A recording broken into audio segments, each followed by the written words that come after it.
Di tepi sungai yang tenang, seekor buaya membuka mulutnya lebar, bukan untuk memangsa, tapi menunggu.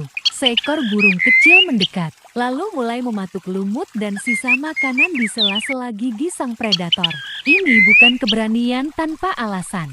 Ini simbiosis, dua makhluk berbeda, bekerja sama dalam harmoni alam. Inilah cara alam menjaga keseimbangan, dengan cara yang tak terduga.